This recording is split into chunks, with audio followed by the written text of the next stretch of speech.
Hi, I'm Mike. Welcome back to the shop.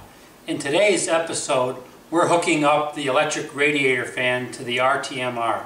We're installing a relay between the RTMR and the fan, and what I'm doing is hooking the relay up to a unused circuit that's already existing on the ignition system.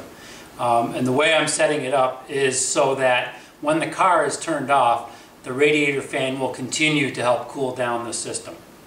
I'll show you how I'm going about doing this. I'm not going into all the detail, but I'll show you the major points. Also, I'm going to be including, or I have included in this video, the wiring diagram for this setup so that you could do it in the future if you wish as well.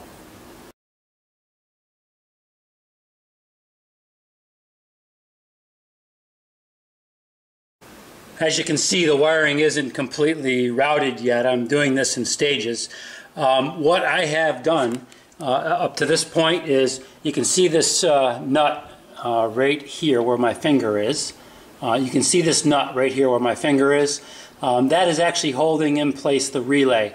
I had previously had this relay hooked underneath the fan and decided that wasn't the easiest place to do wiring. So I've hooked it onto these side panels on the driver's side panel, left-hand drive, and I've put the relay right here where my there it is, right there where my finger is, hooked into the side. So I've got it grounded into the supports on the side here. So I've got the relay ground as well as the fan ground screwed in or attached to that support system, and that's a little bit lower. The other part I've done here, and I've already hooked up the wiring, is I'm running a purple wire, and this one's going to go to fuse 10, and that'll route through the firewall, the normal firewall opening for the wiring, and that will go through the dashboard and come out with all of the other RTMR wiring here at the right-hand heater hose opening in the dashboard, and that will route underneath the RTMR. Again, this new purple wire, which is here, this new purple wire will be hooked up to the fuse 10.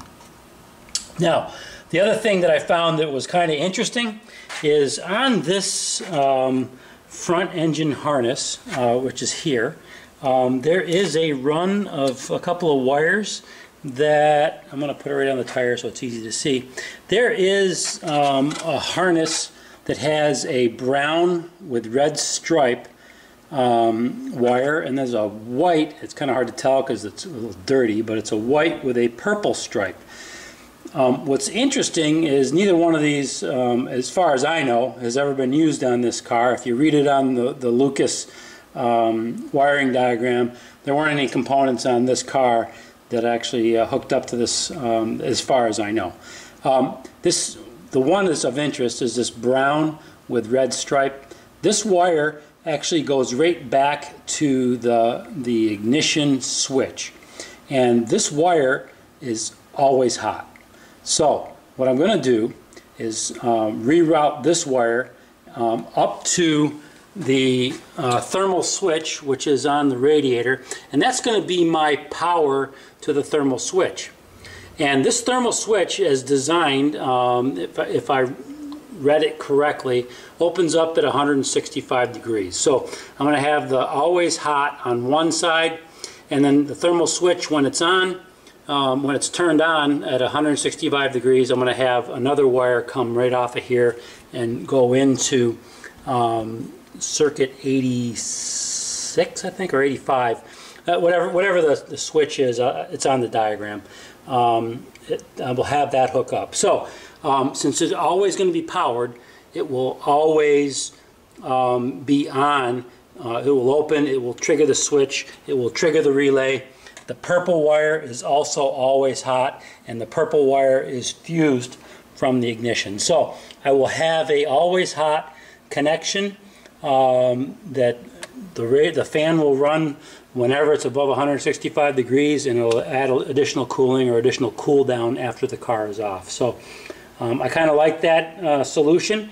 Hopefully it doesn't run my battery down, but I think in the hot Florida weather, that's a good solution to have. So that's where I am right now. Got all the wiring hooked in except for the thermal switch. So I'm going to run the thermal switch, and then later on when I do the wiring for the RTMR, when I do all the hookups, I'll hook up the purple wire on the number 10 fuse.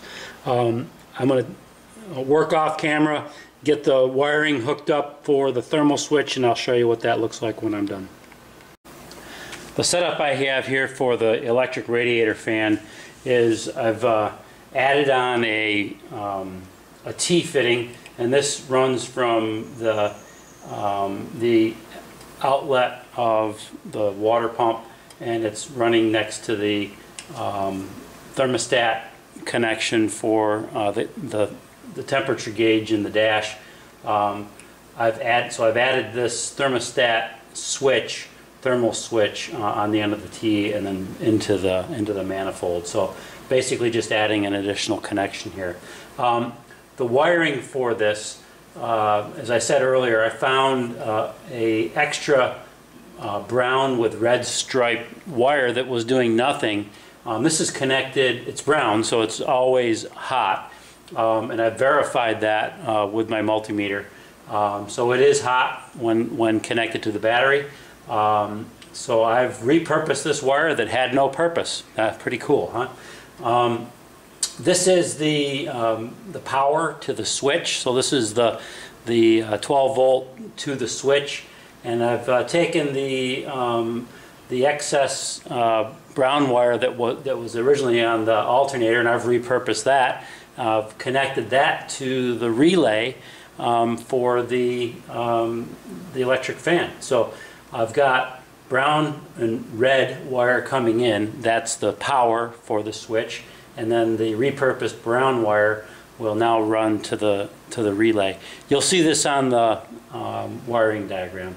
What I've got here, I've got a couple of spade connections, or the female spade connections, and those will go directly onto both sides of the switch. So I'll put those together. These are small gauge wires. I think they're 18 gauge, and I've also put some heat shrink on here that I'll heat shrink. And you guys know how to do that, you guys and gals. So I'm not going to show you how I'm doing it. I'll just show you the result when I'm done. Okay, so I've now got these crimped and heat shrink on. Just to make sure and verify that I've got the wires hooked up appropriately. I've got right now the brown with red stripe wire, the always hot wire on top, and if I pull that wire off, and I've hooked up the inputs to the fuse, the power input for the fuse and the power input for the red and the white, or the brown and red wire. So this is always hot. The switch isn't on because the car is not running, and there's not temperature going through that switch. But if I touch the other side, fan turns on, so we're good. I've got it wired up the right way. Okay, the next part of this process to finish this circuit is to wrap the harness with some friction tape, some cloth friction tape. So I'm disconnected all the connections. I'll wrap it, reinstall it, and then we'll be ready to go. Okay, here it is all wrapped and reinstalled. Boy, if any of you guys are former hockey players or gals or former field hockey players, you know how satisfying it is to wrap tape around your hockey stick. That's what it felt like here, so it was really great. All right, the other thing is I can't see the brown and red wire, so what I ended up doing before putting the wrap on it was mark the top wire with a marker just to indicate it, so that I didn't get it mixed up. So that's been installed. One thing I noticed after I got it installed, I've got these jewel or the hose clamps. They're sticking up, so there's some sharp edges here. They were oriented this way to make it easy to get to with a screwdriver, but what I need to do is turn about probably about 45 degrees off to this side here, so that I can still get at them with a screwdriver, but not chafe and abrade the wire. So I'll do that off camera.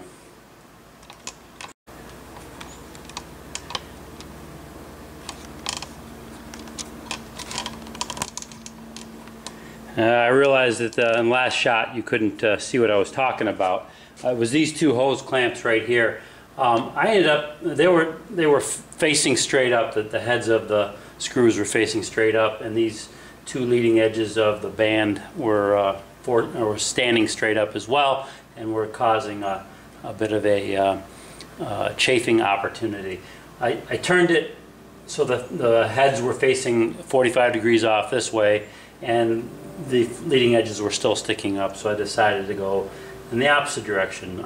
So I want 45 degrees the opposite way, for a total of 90 degrees from the previous. And I tightened it up, and this will be fine. This will actually be a good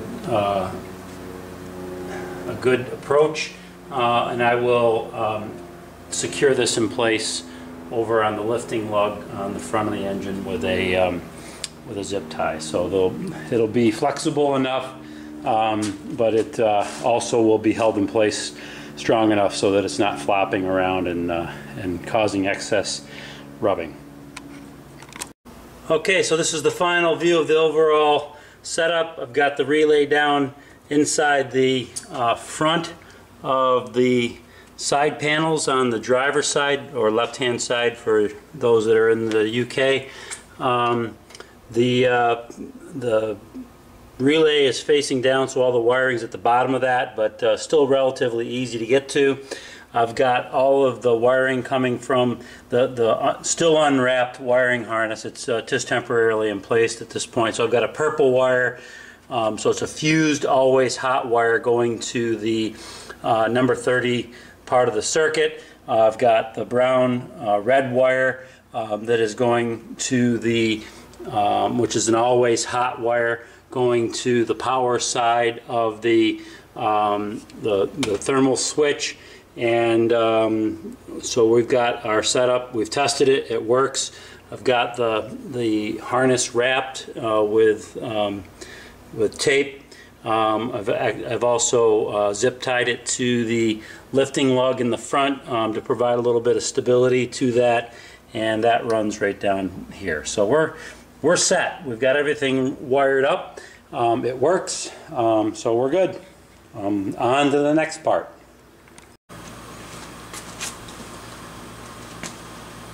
Well, I hope you enjoyed that episode and were able to learn something from it.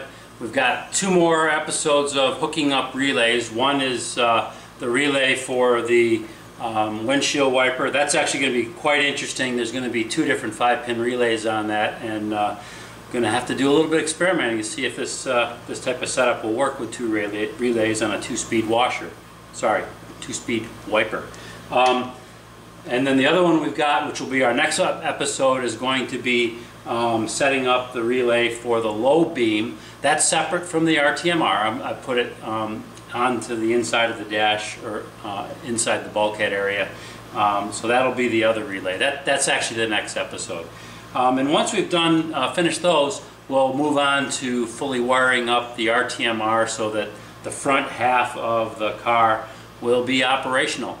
And then we'll move on to the wiring harness, clean that up for the front for the lights. It's been cobbed together a little bit, so I want to make that look a lot neater and less possibility of failure.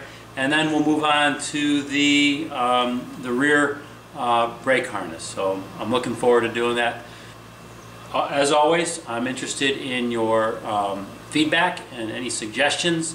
I'm also thinking about possibility of putting some LED lighting inside the car for ambiance, like a Spitfire needs ambiance. So hang with me and provide me some feedback, and I'm looking forward to seeing you in the next episode.